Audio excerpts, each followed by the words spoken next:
ఫిబ్రవరి 17 మనకు ఎంత ముఖ్యమో నవంబర్ 29 కూడా చరిత్ర పుటల్లో అంతే ముఖ్యమైన దినం.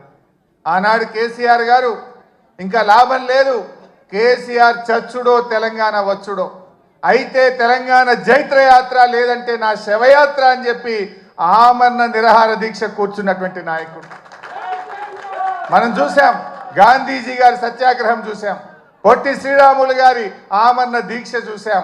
మరి నాడు కేసీఆర్ గారు కూడా ఆమరణ నిరాహార దీక్ష కూర్చొని ఢిల్లీ పీఠాన్ని కదిలించి డిసెంబర్ 9, 2009 ప్రకటన వచ్చిందంటే అది కేసీఆర్ గారి దీక్ష ఫలితం అని కూడా మనం గుర్తు చేసుకోవాల్సిన అవసరం ఉంది. నిజంగా ఆయన ఆ రోజు దీక్ష పూనుకోకపోతే ఇవాళ తెలంగాణ ప్రకటన వచ్చేదా? ఎవడెవడో ఏదో మాట్లాడుతున్నాడు. ఆ రోజు చిదంబరం గారు నాకు బాగా గుర్తు, కేటీఆర్ గారు, మా మధుసూనాచారి గారు, జయశంకర్ గారు అందరం కూడా అక్కడే ఉండేవాళ్ళం. చిదంబరం గారు ఫోన్ చేసి ఢిల్లీ నుంచి కేసీఆర్ గారు దీక్ష విరమించండి, మేము తెలంగాణ ప్రక్రియ ప్రారంభిస్తామన్నారు.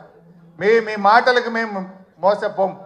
మీరు స్పష్టంగా ఢిల్లీ నుంచి తెలంగాణ రాష్ట్ర ఏర్పాటు ప్రక్రియ ప్రారంభిస్తున్నామని స్పష్టమైన ప్రకటన కేంద్ర ప్రభుత్వం నుంచి చెప్తే తప్ప నా దీక్ష విరమించను అని చెప్పి కేసీఆర్ గారు చెప్పింది.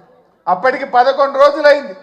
మనిషి ఆ మంచం మీద నుంచి ఒక్కొక్కసారి వణుకుతో దాదాపు ½ ఫీట్ ఎగురుతూ ఉండే బాడీ, తన కంట్రోల్లో తాను లేదు. కానీ ఆ పట్టుదల మాత్రం సడలేదు. మా కళ్ళల్లో నీళ్లు తిరుగుతున్నాయి, ఎంతో బాధపడ్డాం. కానీ ఆయన మాత్రం కేంద్ర ప్రభుత్వం తరఫున రాష్ట్ర ఏర్పాటు ప్రక్రియ ప్రారంభమైందంటేనే దీక్ష విరమిస్తా అన్నాడు.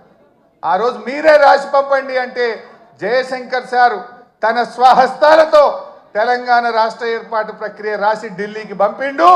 గదే చిదంబరం గారు ఢిల్లీ నుంచి అనౌన్స్ చేసింది.